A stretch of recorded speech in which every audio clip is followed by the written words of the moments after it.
আপনারা দেখছেন Dhaka Beijing express.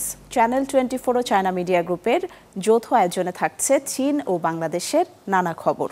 এই বিশ্বে দুর্দান্ত গতিতে এগিয়ে চলা দেশ চীন। প্রযুক্তি ও সংস্কৃতিতে ক্রমাগত বিশ্ব দরবারে ছাপ ফেলছে দেশটি। দেখছে অভিন্ন এক ভবিষ্যতের স্বপ্ন।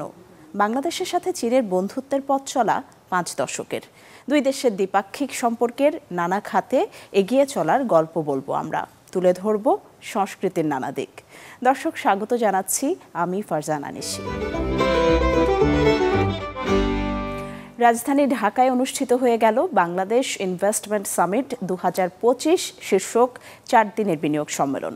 বাংলাদেশ বিনিয়োগ উন্নয়ন কর্তৃপক্ষ বিডার আয়োজিত এই সম্মেলনে চীন সহ বিশ্বের 50টি দেশের 550 জনেরও বেশি বিদেশি বিনিয়োগকারী এবং 2500-এরও বেশি দেশীয় প্রতিনিধি অংশগ্রহণ করেছেন।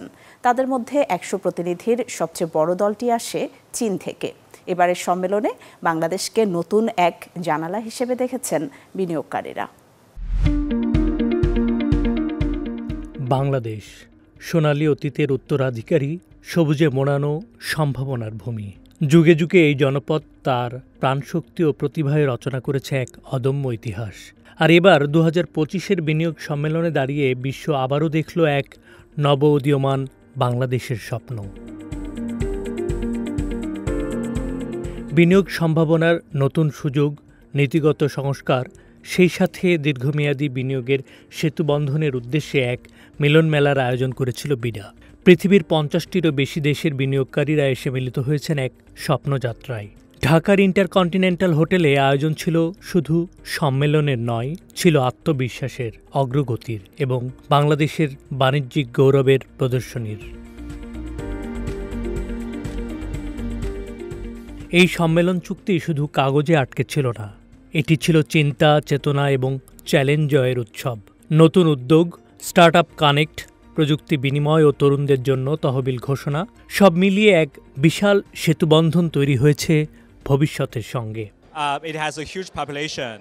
এদেশের জনসংখ্যা অনেক, সংস্কার কার্যক্রমও শুরু হয়েছে, আর এদেশ নিয়ে আমাদের অনেক উচ্চাশা রয়েছে। আমি মনে করি এখন বিনিয়োগের পর্যায়ে আমরা আছি। আর্থিক প্রযুক্তি খাত, বিশেষ করে কেন্দ্রীয় ব্যাংক এবং বিভিন্ন মন্ত্রণালয়ের অর্থ সংক্রান্ত বিষয়ে কাজ হচ্ছে। তাই আমি মনে করি এখানে এখন আমাদের কাজ করার আছে। বাংলাদেশের তরুণ জনসংখ্যার আকার অনেক বড়, তাই আমি মনে করি এটা আমার জন্য বিরাট একটি সুযোগ এবং এখনই সময়। চীনের বিশাল বিনিয়োগ, ইউরোপ আমেরিকার আগ্রহ এবং হাজারো উদ্যোক্তার পথচলায় মুখর হয়ে উঠেছে ছোট্ট ভূখণ্ড। চট্টগ্রাম থেকে শুরু করে নারায়ণগঞ্জের ইপিজেড, প্রতিটি কোণে ধ্বনিত হয়েছে উন্নয়নের প্রতিজ্ঞা। চীনের হান্ডা ইন্ডাস্ট্রিজ বাংলাদেশে $150 বিলিয়ন বিনিয়োগ করবে। মোংলায় চীন একটা বাণিজ্যিক অঞ্চল করতে চায়। এছাড়া চীনের বাণিজ্য মন্ত্রণালয় থেকে বলছে মে মাসে সে দেশ থেকে 200 বিনিয়োগকারী দল আসবে বাংলাদেশে, জানিয়েছেন বিডা ও বেজার নির্বাহী চেয়ারম্যান আশিক চৌধুরী। এদিকে 9 এপ্রিল আনুষ্ঠানিক উদ্বোধনে এসে প্রধান উপদেষ্টা ডক্টর মোহাম্মদ ইউনূস বলেন, বিনিয়োগের জন্য বাংলাদেশ এখন সবার জন্য উন্মুক্ত। বাড়তি খরচ ছাড়াই করা যাবে ব্যবসা। বিদেশিরা এখানে কাজ করতে পারবেন নিজ দেশের মতোই। ব্যবসায়ীদের নানা সমস্যার সমাধানে প্রতি মাসের 10 তারিখ বিডার আয়োজনে চীনা ও কোরিয়ান বিনিয়োগকারীদের সাথে বৈঠক করবেন বলে জানান প্রধান উপদেষ্টা। এদিকে সম্মেলনের প্রথম দিনে স্টার্টআপদের জন্য $10 লাখ বিনিয়োগের ঘোষণা দিয়েছে ইনসেপ্টা। বাংলাদেশ ব্যাংকও স্টার্টআপদের জন্য 800 কোটি টাকা এবং 400 কোটি টাকার 2টি তহবিল ঘোষণা করবে বলে জানান বাংলাদেশ ব্যাংকের গভর্নর আহসান এইচ মনসুর। এই সম্মেলন আমাদের মনে করিয়ে দেয়, বাংলাদেশ শুধু পোশাক রপ্তানির দেশ নয়, বরং এটি পরিণত হতে চলেছে এক বৈশ্বিক উৎপাদন হাবে, যেখানে উন্নয়ন কেবল পরিসংখ্যান নয়, বরং তা বাস্তবে রূপ দেবে প্রতিটি মানুষের জীবনে। গেল মাসে বাংলাদেশ সরকারের প্রধান উপদেষ্টা চীন সফর করেছেন। সফরের শেষাংশে তিনি পিকিং বিশ্ববিদ্যালয় থেকে সম্মানসূচক ডক্টরেট ডিগ্রি গ্রহণ করেন এবং বিশ্ববিদ্যালয়ে আয়োজিত একটি বিশেষ অনুষ্ঠানে অংশগ্রহণ করেন। বেজিং থেকে বিস্তারিত জানাচ্ছেন ইয়াং চিচেন অনুপমা। সম্প্রতি বাংলাদেশের অন্তর্বর্তী সরকারের প্রধান উপদেষ্টা ডক্টর মুহাম্মদ ইউনুস চীন সফর করেছেন। দ্বীপ প্রদেশ হাইনান থেকে শুরু করে তার সফরের শেষ গন্তব্য ছিল বেইজিং। বেইজিং বিশ্ববিদ্যালয়ে তিনি সম্মানসূচক ডক্টরেট ডিগ্রি গ্রহণ করেছেন এবং বক্তৃতা দিয়েছেন। 29 মার্চ সেদিন বেইজিং বিশ্ববিদ্যালয়ের হলে কোনো খালি সিট ছিল না। বেইজিং বিশ্ববিদ্যালয়ের সভাপতি গং qihuang, বাংলাদেশের অন্তর্বর্তীকালীন সরকারের প্রধান উপদেষ্টা ডক্টর মুহাম্মদ ইউনুসকে বিশ্ববিদ্যালয়ের সম্মানসূচক ডক্টরেট ডিগ্রি প্রদান করেন।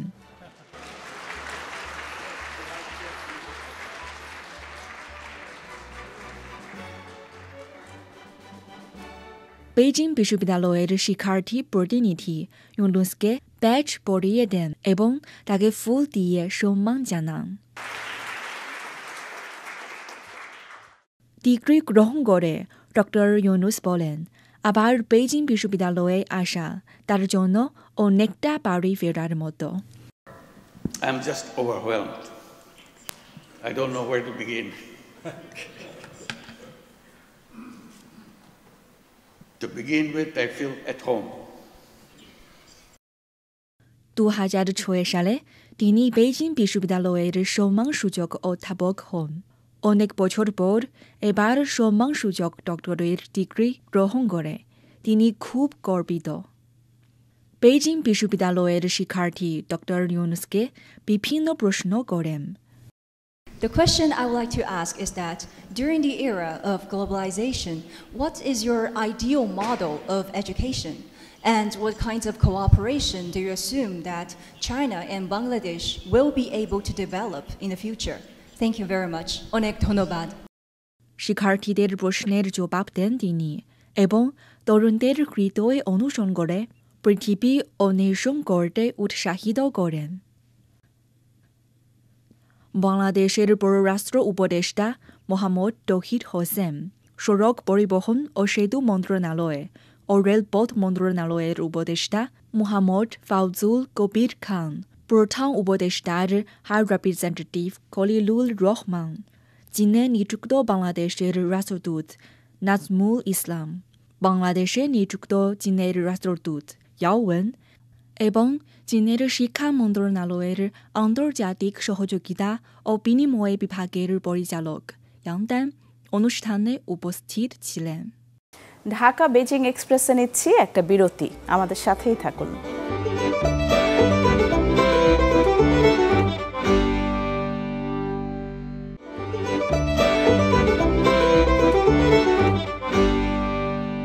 বিরতির পর আবারও ফিরলাম ঢাকা বেজিং এক্সপ্রেসে। চীনের ঐতিহ্যবাহী উৎসব ছিংমিং ফেস্টিভ্যাল, 3 দিন ব্যাপী এই উৎসবের অন্যতম আকর্ষণ ভ্রমণ। তাই এই উপলক্ষ ঘিরে নানা আয়োজন উপভোগ করতে রেকর্ড সংখ্যক পর্যটক ভ্রমণ করেছেন দেশটির নানা প্রান্তে, যাতে স্থানীয় পর্যটনে বেচা বিক্রি বেড়েছে 136%। বসন্ত বিষুবকালের 15তম দিনে শুরু হয় 3 দিন ব্যাপী ছিংমিং উৎসব। চীনের অন্যতম প্রাচীন ও ঐতিহ্যবাহী উৎসব এটি। বসন্তের সবুজ উপভোগ করার পাশাপাশি এই উৎসবকে পূর্বপুরুষদের সমাধিস্থল পরিদর্শনের সময় হিসেবে দেখা হয়। 3 দিনের ছুটিতে চীনের সাংস্কৃতিক ও পর্যটন কার্যকলাপের জন্য এটি একটি ব্যস্ত সময় হয়ে উঠেছে। এই উৎসবের অন্যতম আকর্ষণ ভ্রমণ। এবছরও চীন জুড়ে পর্যটন খাতে আয় হয়েছে রেকর্ড সংখ্যক। দেশজুড়ে নানা গন্তব্যস্থলে বেড়েছে দর্শনার্থীর সংখ্যা, যাতে প্রাণ ফিরে পায় দেশটির বসন্তকালীন অর্থনীতি। শহর কিংবা গ্রামীণ এলাকা প্রবাহকে দুহাত ভরে স্বাগত জানিয়েছে 2 অঞ্চলের মানুষই। দক্ষিণ পশ্চিম চীনে পর্যটনের অন্যতম আকর্ষণ ছিল ফুল পরিদর্শন, যা উপভোগ করতে পর্যটকদের হেলিকপ্টার ব্যবহার করতেও দেখা যায়। প্রাকৃতিক দৃশ্যের মনোরম দৃশ্য মুগ্ধ করে অনেককেই। সাংহাইতে প্রথমবারের মতো রাতের ফুল দেখার প্রথা চালু করেছে বার্ষিক চেরি ব্লসম ফেস্টিভ্যাল, যা মৌসুমী আকর্ষণের বৈচিত্র্যকে আরও বাড়িয়ে তুলেছে। এদিকে উষ্ণ বসন্তের রিট্রিট এবং ক্যাম্পিং ভ্রমণের ব্যবস্থাগুলো সারা দেশে বসন্তের খরচের পরিস্থিতি আরও বাড়িয়েছে, যার ফলে এই স্থানগুলোতে বেড়েছে বিনোদনমূলক পণ্যের সরবরাহ এবং চাহিদা। স্বল্প দূরত্বের এবং কাছাকাছি ভ্রমণের স্থানগুলি ছিল পর্যটকদের শীর্ষ ভ্রমণ পছন্দ। অনলাইন ভ্রমণ প্ল্যাটফর্ম অনুসারে ছিংমিং উৎসব চলাকালীন স্থানীয় ভ্রমণের জন্য বুকিং 136% বেড়েছে, যার মধ্যে 70%-এরও বেশি ভ্রমণকারী 3 দিন বা তার কম সময়ের জন্য ভ্রমণ পরিষেবা বেছে নিয়েছেন। প্রায় 44% পর্যটক নিজেরাই গাড়ি চালিয়ে ভ্রমণ করেছেন। বেইজিংয়ে গ্রীষ্মকালীন প্রাসাদ, উত্তর চীনের চান্সি প্রদেশের হুকো জলপ্রপাত এবং পূর্ব চীনের ফুচিয়ান প্রদেশের মাউন্টেন ন্যাশনাল পার্কের মতো জনপ্রিয় গন্তব্যগুলোতে প্রচুর ভিড় জমে।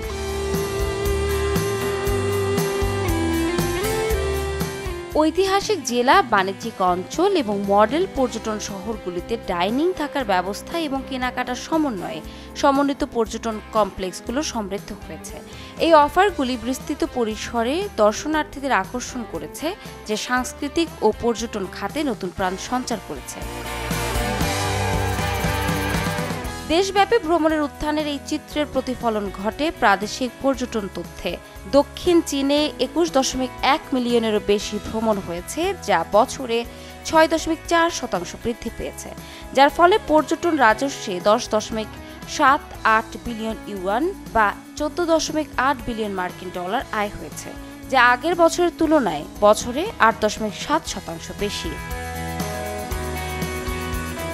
ফুজিয়ানের 13টি শীর্ষ অঞ্চলে 7,38,000-এর বেশি পর্যটক ভ্রমণ করেছেন, যা আগের বছরের তুলনায় 62.18% বেশি। চীনের সিনচিয়াং উইগুর স্বায়ত্তশাসিত অঞ্চল মানেই বাহারি খাবারের সমারোহ, আর এই অঞ্চলের বৃহত্তম এলাকা উরুমছি গ্র্যান্ড বাজার। এটি এই অঞ্চলের সেরা খাবারের স্বাদ গ্রহণের জন্য একটি ওয়ান স্টপ গন্তব্য হয়ে উঠেছে। এখানে বহু জাতিগত জনসংখ্যা যেমন আছে, তেমনি ভরপুর বাহারি খাবারে। উত্তর পশ্চিম চীনের উইগুর স্বায়ত্তশাসিত অঞ্চলের একটি বিস্তীর্ণ অঞ্চল সিনচিয়াং। সিনচিয়াং বললেই আমরা বুঝি প্রাকৃতিক সৌন্দর্য আর ঐতিহ্যের ভাণ্ডার, কিন্তু এর বাইরেও সিনচিয়াংয়ের পরিচিতির পেছনে আরও যেসব কারণ আছে, এসবের মধ্যে মুখরোচক খাবার অন্যতম। উইগুর স্বায়ত্তশাসিত অঞ্চলের রাজধানী শহর উরুমছি গ্র্যান্ড বাজার এই অঞ্চলের সেরা খাবারের স্বাদ গ্রহণের জন্য একটি বিশেষ গন্তব্য হয়ে উঠেছে, কারণ এখানে সারা বছরেই ভোজন রসিকদের ভিড় করতে দেখা যায়। বিশেষ করে ছুটির দিন আসলেই ঐতিহ্যবাহী খাবারের খোঁজে পর্যটকদের ঢল নামে। উরুমছি শহরের কেন্দ্রস্থলে অবস্থিত ব্যস্ত বাজারটি স্থানীয় এবং পর্যটক উভয়ের জন্যই একটি শীর্ষ গন্তব্য, কারণ বিভিন্ন উৎসবে এখানে প্রতিদিন প্রায় 1 লাখ দর্শনার্থীর সমাগম ঘটে। উরুমছিতে একটি জনপ্রিয় ফুড স্ট্রিটও আছে, এটি হুথান স্ট্রিট নামেও পরিচিত। এটি স্বাভাবিকভাবেই মানুষের কাছে খুব পছন্দের জায়গা।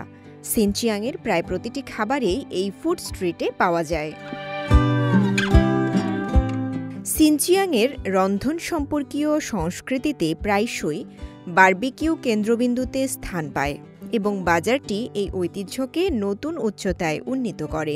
সাধারণ ভেড়ার স্কিওয়ার এবং নান রুটির বাইরে বিক্রেতারা উট পাখির ডিম থেকে শুরু করে রসালো তরমুজের টুকরো পর্যন্ত সবকিছু রোস্ট করে। এই বিক্রেতারা কাঠ কয়লার আগুনে উট পাখি, রাজহাঁস, হাঁস, মুরগি এবং কবুতরের ডিম দক্ষতার সাথে রোস্ট করে।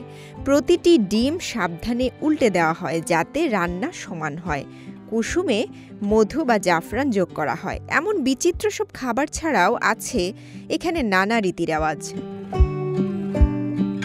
নতুন বিশেষ অতিথিকে স্বাগত জানাতে সিনচিয়াংয়ে আস্ত ভেড়া শাবক রোস্ট করে সামনে দেয়া হয়।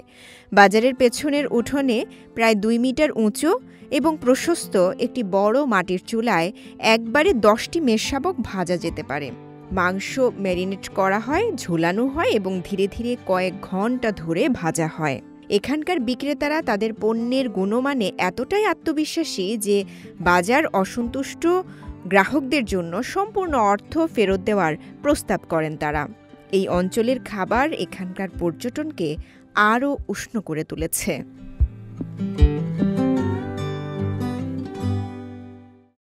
ঢাকা বেজিং এক্সপ্রেসে নিচ্ছি আরও একটা বিরতি, আমাদের সাথেই থাকুন।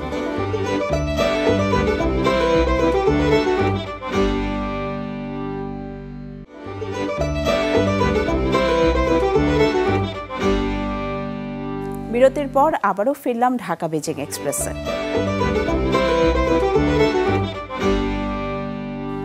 দিনে দিনে বাড়ছে চীনের পারফরমেন্স আর্টের দর্শক। লাইভ মিউজিক্যাল, অপেরা কিংবা নৃত্যনাট্য, বিপ্লবী গল্পই হোক আর ধ্রুপদী পুনরুজ্জীবন, এসব বিভিন্ন পরিবেশনা উপভোগ করতে এক স্থান থেকে অন্য স্থানে ছুটছে মানুষ। তাই বলা যায় চীনের থিয়েটারগুলো আজ জনপ্রিয় ভ্রমণ গন্তব্যে রূপ নিয়েছে। চীনে পারফর্মিং আর্টস আক্ষরিক অর্থে পর্যটকদের জন্য আকর্ষণের কেন্দ্রবিন্দুতে স্থান করে নিয়েছে। পারফর্মিং আর্টস দেখতে দেশ বিদেশ থেকে ভিড় জমান হাজারো দর্শনার্থী। এই বসন্তে চীনের সবচেয়ে আকর্ষণীয় বিষয় হয়ে উঠেছে পারফর্মিং আর্টসের অনুষ্ঠান, যেখানে পরিবেশনাগুলো করা হয় আধুনিক প্রযুক্তি এবং আঞ্চলিক ঐতিহ্যের আদলে। দক্ষিণ পশ্চিম চীনের ছেংতু এবং ছোছিং শহর থেকে পূর্ব চীনের হাংচৌ পর্যন্ত থিয়েটারগুলো বর্তমানে এজন্য বেশ জনপ্রিয়। চায়না অ্যাসোসিয়েশন অফ পারফর্মিং আর্টসের একটি সাম্প্রতিক প্রতিবেদন প্রকাশ করেছে, যাতে বলা হয়েছে পর্যটন থিমযুক্ত পরিবেশনাগুলো বেশি জনপ্রিয়তা অর্জন করেছে।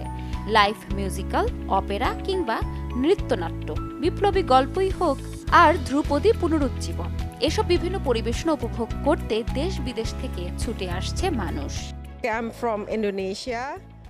আমি ইন্দোনেশিয়া থেকে এসেছি। আমরা প্রায় 30 জন এসেছি। এটা বিশাল প্রযুক্তি, খুবই উন্নত। আমরা প্রায়ই নিউ ইয়র্কে অপেরা দেখতে যেতাম, কিন্তু এটি আরো উন্নত। আমি লন্ডনে থাকি। চীনে এই পারফর্মিং আর্টস দেখতে বন্ধুরা আমাকে টিকিটের ব্যবস্থা করে দিয়েছে। আমি মাইগ্রেন্ট ভিউ গার্ডেন দেখতে এসেছি। এদিকে চচিয়াং প্রদেশের হাংচৌ শহরে Yue opera my grand view garden dream of the red চেম্বারের আধুনিক রূপান্তর দেখতে বিশ্বজুড়ে দর্শনার্থীরা ভিড় করছে চীনে। প্রতিনিয়তই বাড়ছে চীনের পারফরমেন্স আর্টসের দর্শক। বিভিন্ন প্রদেশ জুড়ে থিয়েটার এবং পারফরমেন্সের জনপ্রিয়তার জন্য বাড়িয়ে দেওয়া হয়েছে দর্শনার্থীদের জন্য ভ্রমণের সুযোগ সুবিধা। তাই বলা যায় চীনের থিয়েটারগুলো আজ জনপ্রিয় ভ্রমণ গন্তব্যে রূপ নিয়েছে।